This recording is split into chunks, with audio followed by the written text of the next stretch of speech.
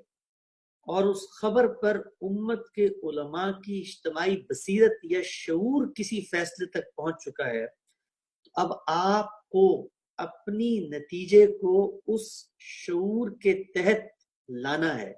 اگر آپ لائیں گے تو آپ ایک راسخ العقیدہ مسلمان یا مومن سمجھے جائیں گے. نقل علم کا یہ ذریعہ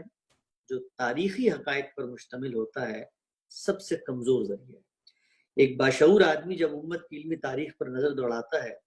تو اس کو یہ اندازہ ہوتا ہے کہ اس ذریعے سے جو دین مجھے دیا جا رہا ہے، اس دین میں جس وقت کوئی نزاع پیدا ہوتا ہے، اس دینی فکر میں جس وقت کوئی سوال پیدا ہوتا ہے، تو اس سوال کو حل کرنے کے لیے وہ کون سی میزان ہے، وہ کون سی کسوٹی ہے جس کے اوپر پرکھ کر آپ مذہبی مقدمے کے اسناد کو ثابت کر سکتے ہیں. مثلا ایک حنفی عالم کھڑے ہو کر یہ بیان کرتے ہیں کہ ان کے علماء، ان کے بزرگوں، ان کے اکابرین، ان کے پرکھوں کو ایک شخص نے رسول اللہ صلی اللہ علیہ وسلم کی نسبت سے یہ روایت پہنچائی ہے جس کی بنیاد پر وہ ایک دینی حکم اخذ کر رہے ہیں. ایک دوسرا عالم کھڑا ہوتا ہے اور وہ یہ کہتا ہے کہ رسالت مآب صلی اللہ علیہ وسلم کی نسبت سے میرے بزرگوں کو ایک دوسری بات پہنچی تھی، لہٰذا میں اس بات پر عمل کرتا ہوں.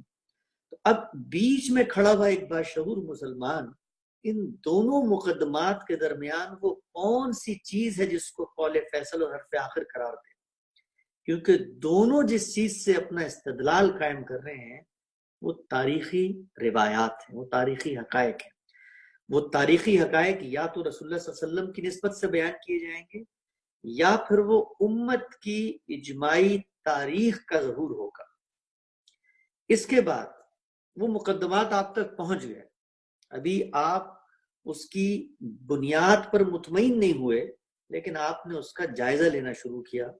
تو جس وقت آپ نے اس کا جائزہ لیا تو آپ کو معلوم ہوا کہ یہ مقدمات تو اپنی ذات میں اس قدر کمزور ہیں کہ جس کو خدا تو خدا کسی انسان کی طرف بھی منسوب نہیں کیا جا سکتا. مثلا آپ دیکھیے کہ انسان کی زندگی کے دو ہی پہلو ہیں. ایک پہلو اس کی اجتماعیت سے متعلق ہے. انسان جب کسی سماج میں رہتا ہے تو وہ باہر کیف ایک اجتماع میں ڈھلتا ہے. وہ قبائل سے اٹھ کر متمدن تہذیبوں کی صورت میں دنیا میں وجود پذیر ہوتا ہے. تو اس کی اجتماعی صورت میں مذہب اس کو جو احکام دے رہا ہے یہ احکام خرد، عقل اور شعور کی کسی سطح پر بھی کوالیفائی یا جسٹیفائی نہیں کیے جا سکتے. مثلا اس کو اس دینی فکر سے یہ خبر پہنچتی ہے کہ اس دنیا کے اندر مذہب نے یہ طے کر دیا ہے کہ تم نے کس طریقے سے اجتماعی طور پر رہنا ہے، یعنی تم کس ریاست میں رہ سکتے ہو، کس ریاست میں نہیں رہ سکتے. مذہب نے یہ طے کر دیا ہے کہ تم بطور انسان اس دنیا میں اگر رہو گے تو تمہاری ایک حکومت ہونی چاہیے، تمہارا ایک خلیفہ ہونا چاہیے. تم رنگ کی بنیاد پر، نسل کی بنیاد پر، قومیت کی بنیاد پر، زبان کی بنیاد پر اپنے آپ کو قوم نہیں قرار دے سکتے. ایک باشعور انسان کے سامنے سب سے پہلے یہ سوال پیدا ہوتا ہے کہ مذہب جو کام کرنے آیا ہے، جو مذہبی مقدمات خود اپنے آپ کو بیان کر رہے ہیں، وہ کام اور میری عملی زندگی کی اجتماعی مظاہر یہ آپس میں کانٹرڈکٹ کرتے ہیں. میں ایک انسان ہوں، میں ایک قوم میں پیدا ہو گیا ہوں، میں اپنے تمدن کے لحاظ سے اس کا فیصلہ کروں گا کہ کون سی قوم کا مجھے حصہ بننا ہے، میری قوم کن بنیادوں پر استوار ہوگی، اس کے اندر اگر حکومت یا ریاست کا ادارہ قائم ہوتا ہے تو اس کے آدرش نصب العین کیا ہوں گے. لیکن مذہب آتے ہی آپ کی اجتماعی بصیرت کو کل کر کے، ختم کر کے، روند کے، اس کی تکسیر کر کے اپنا ایک مقدمہ قائم کر لیتا ہے جو عقل اور شعور کی کسی بساط پر پورا نہیں کرتا. اس کو آپ داخل پر لے جائیے تو انسان اپنی زندگی میں جب جیتا ہے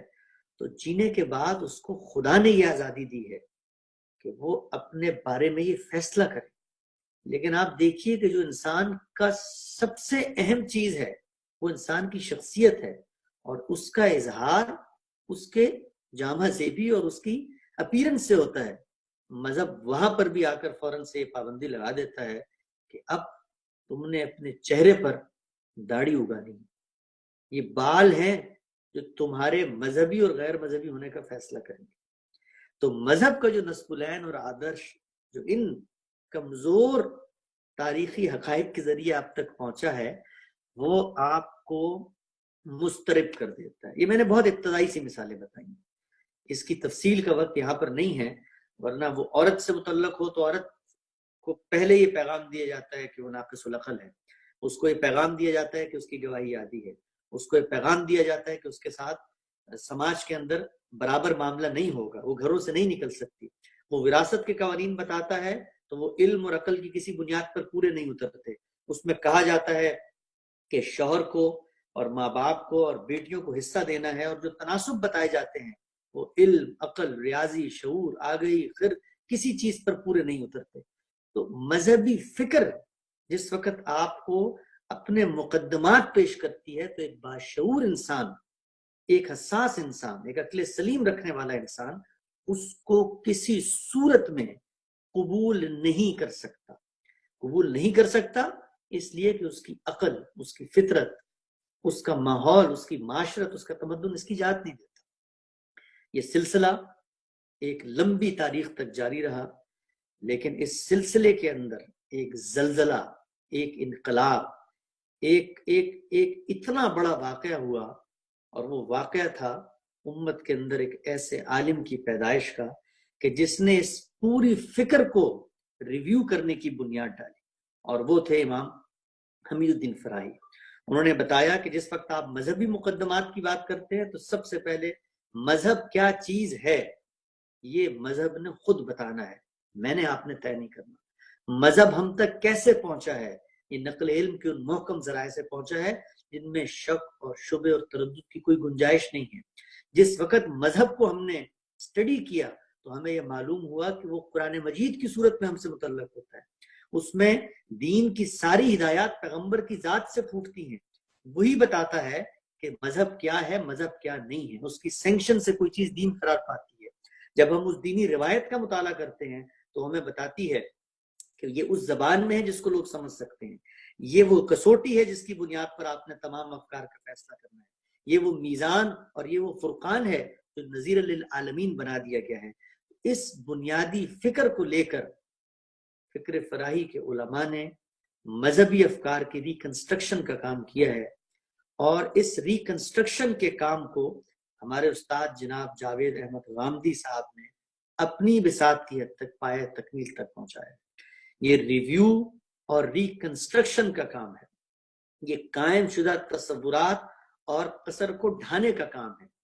اسی کام کی بنیاد پر اس ادارے کو وجود پذیر کیا گیا جس کا نام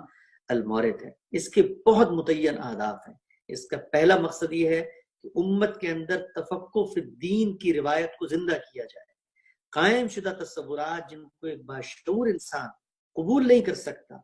وہ تصورات جن کو علم کی بنیاد پر آگے بیان نہیں کیا جا سکتا، وہ تصورات جن کو مذہبی نصوص قبول نہیں کر رہی، ان کو سمجھنے، سمجھانے، ان پر غور و فکر کی ایک روایت کا آغاز کیا جائے. یہ المورد کی بنیاد ہے. اس بنیاد کے اوپر اس تحریک کے علماء نے مذہب کی ریکنسٹرکشن کا کام کیا ہے. آپ تمام حضرات جو اس تحریک کے ان عوامل سے متعلق ہیں، ان پر غور و فکر کر رہے ہیں، ان کو سمجھنا چاہتے ہیں، ان کے لیے اس فکر کے بانیوں کا ایک ہی پیغام ہے جو انہوں نے اس ادارے کے تعارف میں بھی لکھا اور وہ جگہ جگہ بیان کرتے ہیں، اور وہ یہ ہے کہ یہ ادارہ در حقیقت مذہبی روایت کی ریکنسٹرکشن کا کام کر رہا ہے، اور یہ ادارہ مذہب کی اصل نصوص پر غور و فکر کا کام کر رہا ہے، اور یہ کام ہے جس کو لے کر یہ تحریک اٹھی ہے۔ اور اس تحریک میں اگر اس کام کے اندر کوئی تغیر یا تبدیلی آتی ہے تو آپ حضرات آگے بڑھیں اور اپنے اندر وہ صلاحیت اور درک پیدا کریں اور اس پیغام کو عام کریں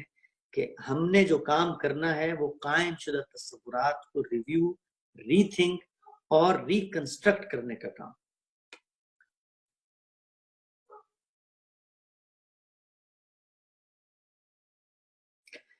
میں یہاں پر اپنی گفتگو کا خاتمہ کرتا ہوں چونکہ وقت یہاں ختم ہو گیا ہے۔ باقی آپ کے سوالات کے لیے حاضر ہوں انشاءاللہ، سوالات کے جواب کی صورت میں مزید جو اس ادارے کے پس منظر میں چیزیں کار فرما ہیں اور جو پیش نظر ہیں وہ بیان کریں۔ یہ ہے، یہ مسئلہ دین کے ساتھ خاص نہیں ہے۔ دنیا کے اندر جب آپ کسی بھی تہذیبی روایت کو چیلنج کرتے ہیں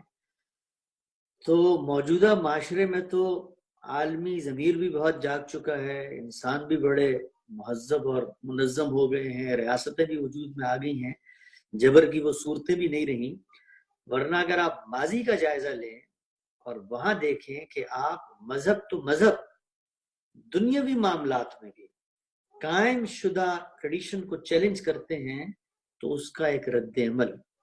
اس کے بارے میں ایک ریزنٹمنٹ، اس کے بارے میں ایک ایگریشن، اس کے بارے میں ایک گریو، اس کے بارے میں ایک لوگوں کے اندر جس کو آپ کہتے ہیں جذبز ہونے کا عمل، یہ انسانوں کی تاریخ کا حصہ ہے۔ لہٰذا اس سے ڈرنا نہیں چاہیے، بلکہ اللہ کا شکر ادا کرنا چاہیے کہ جس عہد میں ہم اور آپ پیدا ہوئے ہیں اس میں جبر کی وہ صورتیں ختم ہو گئی ہیں کہ جہاں پر آواز کو دبا دیا جاتا تھا۔ ایک دور وہ گزرا ہے کہ جس میں حق پرستوں کی بات رہتی تھی، سر نہیں رہتا تھا۔ تو ہم تو انسانی تہذیب کے ایک بہت ہی روشن عہد کے اندر جی رہے ہیں جس کے اندر ان امکانات میں کمی ہو گئی ہے۔ آپ اگر دیکھیں سائنس کے میدان میں، آپ اگر دیکھیں فلسفے کے میدان میں، تو وہاں پر جو لوگوں کو ریجمنٹ کا ساتھ، اس کی وجہ کیا ہے؟ اس کی وجہ یہ ہے کہ آپ جس وقت کسی فکر کو چیلنج کر رہے ہوتے ہیں تو وہ سامنے محض فکر کے طور پہ قبول نہیں کی گئی ہے، وہ فکر اپنی ایک تاریخ رکھتی ہے، وہ تاریخ کچھ شخصیات کے اوپر مشتمل ہے، وہ شخصیات انسانی نفسیات میں ہیروز کا درجہ رکھتی ہیں۔ لہٰذا آپ کا استدلال اس ہیرو شپ کے قصر کو توڑتا ہے، نفسیات کو متاثر کرتا ہے، اس سے انسان اس امیڈیٹ ریئیکشن میں مبتلا ہوتا ہے اور وہ ہمارے اور آپ کے بارے میں کہتا ہے کہ یہ تو بھائی راسخ العقیدہ مسلمان ہی رہے۔ اس سے ڈرنا نہیں چاہیے، یہ ایک وقت کی بات ہے۔ زمانہ بڑا صراف ہے، کھوٹے کو تو قبول کرتا ہی نہیں، کھرے کو بھی بڑی مشکل سے کرتا ہے۔ جو کام ہمارے کرنے کا ہے وہ یہ کہ ہم اپنے استدلال کو مضبوط کریں، اپنی بات کو شائستگی کے ساتھ، اپنی بات کو اور اس درد کے ساتھ امت کی، جس کو ہمارے بزرگ کہتے ہیں نا متائے درد و سوز، یعنی یہ درد ہو ہمارے دل میں کہ ہمارا ایک بھائی اور وہ مسلمان ہے اور وہ ایک مذہب اور دین کی بات کو اس درجے میں نہیں سمجھ سکا جس درجے میں مطلوب ہے، اور ہم اخلاقیات کے دائرے میں رہ کر ہم اس کی عزت نفس کو مجروح کیے بغیر اس تک سنجیدہ، شائستہ اور دوستانہ ماحول کے اندر، علمی فضا کے اندر، مکالمے کے انداز میں، تعلیمی انداز میں اپنے حقائق کو اس کے سامنے رکھیں، نہ کہ ایک پروپیگنڈے کے انداز میں، نہ کہ ایک مقابلے کے نفسیات کے انداز میں، نہ کہ ہار اور جیت کا مسئلہ بنا کر اس کے سامنے اس تحریک کو اور اس کے مشمولات اور فکر کو پیش کریں۔ آپ دیکھیں گے کہ یہ جو کچھ آپ کو آج نظر آ رہا ہے، اس فکر کے جو علماء ہیں وہ تو اس کا بھی تصور نہیں کر سکتے۔ یہ اللہ ہی کی طرف سے عنایت اور خصوصیت، رحمت ہے، جس کی بنیاد پر آج لوگ اس بات کو سن رہے ہیں اور لوگ اس فکر کو اس کے میرٹ کی بنیاد پر اپنا رہے ہیں۔ ہمارے پیچھے نہ ریاست کا زور ہے، ہمارے پیچھے نہ ہماری کوئی تہذیبی روایت ہے جس کی بنیاد پر لوگ متاثر ہو رہے ہوں یا اس کو تقلید کر رہے ہوں۔ نہیں، اس فکر کے علماء نے یہ بات ہیمر کر دی ہے اس امت کے نوجوانوں میں، اس امت کے علماء میں، اس امت کے خواتین میں، اس امت کے مذہبی طبقے میں، کہ اس کی بات کو بھی آپ نے اگر قبول کرنا ہے تو اس کے میرٹ پہ کرنا ہے۔ میں یہ عرض کرنا چاہتا ہوں کہ المورد دنیا کی تاریخ کا وہ منفرد ادارہ ہے، اور اگر آپ موجودہ عہد میں جائزہ لیں تو وہ واحد ادارہ ہے جو لوگوں کو یہ دعوت دے رہا ہے کہ آؤ اور میرے قائم شدہ تصورات پر بھی کرٹیک کرو، اس پر بھی ری تھنک کرو، کیونکہ ہمارا کوئی مسلک نہیں ہے، کوئی فرقہ نہیں ہے جس کو ہم نے مضبوط کرنا ہے۔ المورد تلاش حق کی جستجو کا استعارہ ہے، المورد اندھیروں میں روشنی کی کرنوں کو ڈھونڈنے کا نام ہے، المورد کلیسا کے سامنے حق کی گواہی کا نام ہے۔ آپ کیا کر رہے ہیں المورد کے اندر؟ آپ کچھ بھی نہیں کر رہے، صرف اور صرف صحیح بات کو جانچنے کی جستجو کر رہے ہیں۔